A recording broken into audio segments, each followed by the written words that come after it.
অসুস্থ ব্যক্তিকে একটি দোয়া 7 বার পরে ফু দিলে সে সুস্থ হয়ে যাবে। এটা আমার কথা নয়, নবীজি সাল্লাল্লাহু আলাইহি ওয়াসাল্লাম যে বলে দিয়েছেন, তিরমিজি শরীফের 2083 নম্বর হাদিস।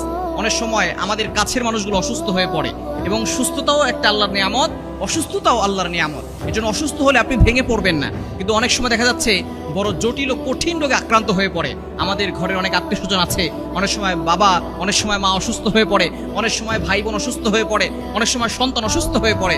নবীজি ইসলাম জানিয়ে দিয়েছেন, এই ছোট্ট দোয়াটা যদি অসুস্থ ব্যক্তির পাশে 7 বার করে ফু দিতে পারে, তাহলে যদি তার মৃত্যু না থাকে, আল্লাহ পাক রব্বুল আলামিন তাকে সুস্থ করে দিবেন।